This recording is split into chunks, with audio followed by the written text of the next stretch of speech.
Assalamualaikum warahmatullahi wabarakatuh. Perkenalkan, nama saya Muflihatul Hasanah dari Prodi Sejarah Peradaban Islam dengan NIM 530102000017. Di sini saya akan mempresentasikan mengenai sejarah peradaban Islam pada masa Khulafaur Rasyidin. Di sini saya sudah menyiapkan PPT mengenai sejarah peradaban Islam pada masa Khulafaur Rasyidin. Kita bahas pengertian Khulafaur Rasyidin. Khulafaur Rasyidin berasal dari bahasa Arab, dari kata khulafa atau khalifah yang artinya pengganti, dan ar-rasyidin yang artinya mendapat petunjuk. Khulafaur Rasyidin sendiri memiliki pengertian para pemimpin pengganti Rasulullah dalam mengatur kehidupan umat manusia yang adil, bijaksana, cerdik, selalu melaksanakan tugas dengan benar, dan selalu mendapatkan petunjuk dari Allah. Nah, kita masuk pada poin-poinnya. Islam di masa Khulafaur Rasyidin terdiri dari 4 pemimpin. Yang pertama adalah Abu Bakar Asy-Syiddiq, yang kedua Umar bin Khattab, yang ketiga Utsman bin Affan, dan yang keempat adalah Ali bin Abi Thalib. Mereka merupakan sahabat-sahabat Nabi dan merupakan pemimpin di Khulafaur Rasyidin. Kita bahas dulu, yang pertama adalah Abu Bakar Asy-Syiddiq. Nama lengkap beliau adalah Abdullah bin Utsman bin Amir bin Ka'bah At-Taimi Al-Quraisy. Sebelum masuk Islam, beliau bernama Abdul Ka'bah, dan setelah masuk Islam, beliau biasa dipanggil dengan Abu Bakar. Kenapa beliau diberi gelar Asy-Syiddiq? Karena beliau adalah satu-satunya orang yang percaya dan membenarkan peristiwa Isra Mi'raj dari di antara sahabat-sahabat yang lain yang tidak percaya. Beliau lahir pada tahun 572 Masehi. Abu Bakar Asy-Syiddiq merupakan satu-satunya laki-laki dewasa yang masuk Islam pada saat itu, dan melalui perantara beliau, banyak penduduk Mekah masuk Islam seperti Abdurrahman bin Auf, Utsman bin Affan, Zubair bin Awam, Sa'ad bin Abi Waqqas, dan lain-lainnya. Dan mereka itu disebut dengan as-sabiqunal awwalun. Betapa luar biasanya beliau. Oke, Abu Bakar Asy-Syiddiq. Beliau dibaiat menjadi pemimpin pada masa Khulafaur Rasyidin. Setelah wafatnya Rasulullah, beliau dipilih langsung oleh umat Islam untuk pemimpin setelah wafatnya Rasul. Beliau memimpin selama 2 tahun 3 bulan, dan beliau meninggal pada 12 Hijriyah dikarenakan sakit di umur yang ke-63 tahun. Dimakamkan di sebelah makam Rasulullah, yaitu di kamar Aisyah. Dan Abu Bakar meninggal dikarenakan dibunuh oleh Abu Lu'lu' Fairuz al-Farisi al-Majusi. Selanjutnya, ada beberapa kebijakan dari Abu Bakar Asy-Syiddiq ketika beliau memimpin. Yang pertama adalah menumpas nabi palsu. Kita cerita sedikit. Pada saat itu, setelah wafatnya Rasulullah, banyak nabi palsu yang bermunculan, dan yang paling terkenal adalah Musailamah. Dan penumpasan ini dilakukan oleh Khalid bin Walid, dan meninggallah Musailamah. Yang kedua adalah pembukuan Al-Quran. Pada saat itu, banyak sekali penghafal Al-Quran yang gugur, sehingga ini mengkhawatirkan dan merugikan umat Islam ketika penghafal Al-Quran berguguran. Dan akibatnya, Al-Quran pun bisa hilang, dan Umar pun mengusulkan kepada Abu Bakar untuk melakukan pembukuan Al-Quran. Beliau pun setuju. Lalu, Abu Bakar menugaskan kepada Sa'id bin Sabit untuk melakukan pengumpulan Al-Quran kepada penghafal Al-Quran yang gugur. Oke, yang ketiga adalah perluasan wilayah. Abu Bakar Asy-Syiddiq memperluas kekuasaan Islam di Syria, dan beliau menugaskan 4 panglima yang pertama adalah Yazid bin Abu Sufyan di Damaskus, dan yang kedua adalah Abu Ubaidah bin Jarrah di Homs, dan yang ketiga adalah Amru bin As di Palestina, dan yang keempat adalah Surahbil di Yordania. Abu Ubaidah kewalahan dalam menghadapi Romawi Timur di Syria, sehingga Abu Bakar pun menyuruh Khalid bin Walid untuk membantu Ubaidah bin Jarrah. Setelah Khalid bin Walid menaklukkan Irak dan Persia, begitulah akhirnya Romawi Timur pun dapat ditaklukkan. Sosok pemimpin yang kedua adalah Umar bin Khattab. Nama lengkap beliau adalah Umar bin Khattab bin Nufail bin Abdul Uzza al-Quraisy. Beliau diberi gelar Al-Faruq, yang pandai membaca dan menulis, dan merupakan sosok yang paling keras wataknya di kalangan pemuda Quraisy pada saat itu. Pada 13 Hijriah, beliau dibaiat menjadi pemimpin umat Islam setelah wafatnya Abu Bakar Asy-Siddiq. Beliau dipilih dan diusulkan oleh pemimpin sebelumnya, yaitu Abu Bakar Asy-Siddiq. Umar menjabat selama 10 tahun, 6 bulan, 4 hari. Beliau meninggal pada tahun 23 Hijriah di usia yang ke-63 tahun. Dimakamkan di samping makamnya Rasulullah dan Abu Bakar Asy-Siddiq, yaitu di kamar Aisyah. Adapun kebijakan dari Umar bin Khattab selama beliau memimpin, yang pertama adalah pengembangan wilayah Islam. Beliau telah mengembangkan wilayah Islam di kota pesisir Syria seperti Java Giyar dan lain-lainnya. Dan tidak lupa juga beliau menaklukkan atau memperluas wilayah kekuasaan Islam ke daerah Persia dan di beberapa kotanya. Tidak sampai di situ, beliau pun melakukan pengembangan terus sampai ke Bastoh. Oke, yang kedua adalah mengeluarkan undang-undang. Beliau mengeluarkan undang-undang mengenai ketertiban pasar, ukuran dalam jual beli, kebersihan jalan, dan lain-lain sebagainya.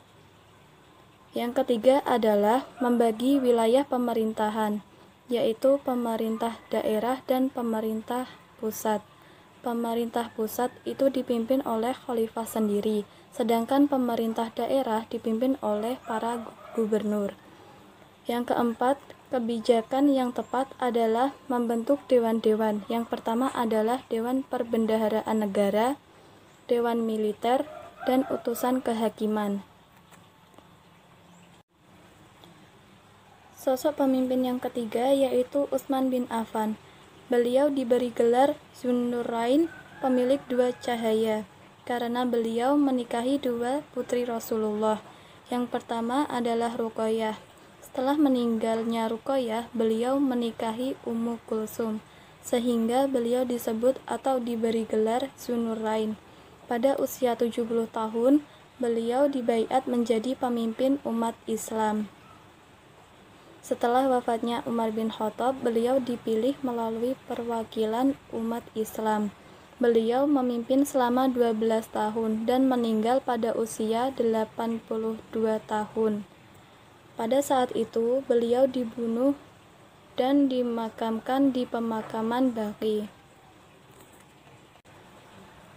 Ada beberapa kebijakan dari Utsman bin Affan ketika beliau memimpin. Yang pertama adalah perluasan wilayah. Beliau melanjutkan perluasan wilayah di Persia, kemudian Tabaristan, Azerbaijan, dan Armenia. Dengan dibangun armada laut, beliau dapat menaklukkan wilayah Asia Kecil, Laut Pesisir Hitam, terus ke Pulau Cyprus, dan lain-lainnya. Beliau juga menaklukkan penaklukan di Afrika. Kebijakan yang kedua adalah standarisasi Al-Quran. Kita ceritakan sedikit tentang standarisasi Al-Quran pada saat itu. Ada perselisihan mengenai cara baca Al-Quran atau qiraah, sehingga beliau memutuskan untuk menyeragamkan cara baca Al-Quran dan qiraah tersebut. Setelah pembukuan selesai, salinan pembukuan itu disebarkan di Mesir dan lain-lain. Yang ketiga adalah membangun bangunan. Beliau membangun bangunan fisik. Yang pertama adalah membangun bendungan, membangun jembatan, membangun masjid-masjid, membangun pangkalan laut, dan juga membangun gedung peradilan. Beliau juga membangun banyak hal. Pemimpin yang keempat pada masa Khulafaur Rasyidin adalah Ali bin Abi Thalib. Nama lengkap beliau adalah Ali bin Abi Thalib bin Abdul Muthalib bin Hashim al-Quraisy al-Hashimi, biasa dipanggil Abu Hasan, dan Rasulullah memanggilnya dengan sebutan Abu.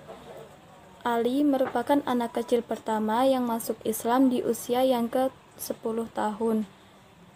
Ali menikahi putri Nabi yaitu Fatimah, dan lahirlah 5 orang anak, yaitu 3 laki-laki dan 2 perempuan. Setelah wafatnya Utsman bin Affan, beliau menjabat selama 4 tahun 8 bulan, dan beliau dipilih oleh sebagian besar perwakilan umat Islam. Beliau meninggal pada tahun 40 Hijriah di usia yang ke-63 tahun. Dan perlu diketahui bahwa beliau meninggal karena dibunuh oleh Abdurrahman bin Muljam. Ada beberapa kebijakan Khalifah Ali bin Abi Thalib pada masa kepemimpinan di Khulafaur Rasyidin. Yang pertama adalah melakukan pemecatan pada pejabat lama untuk digantikan dengan pejabat yang baru. Ini karena ia yakin bahwa pemberontakan terjadi dikarenakan keteledoran pejabat yang lama. Dan yang kedua adalah penarikan kembali tanah yang dihadiahkan Utsman kepada penduduk, dan pendapatan tersebut diberikan kepada negara, dan beliau melakukan distribusi pajak tahunan seperti yang dilakukan Umar bin Khattab. Yang ketiga adalah menghadapi pemberontak. Para pemberontak yaitu Zubair dan Aisyah. Melakukan pemberontakan dikarenakan Ali bin Abi Thalib ini tidak mau menghukum pembunuh Utsman. Sebenarnya Ali bin Abi Thalib ini nggak mau ada peperangan, jadi ditolak.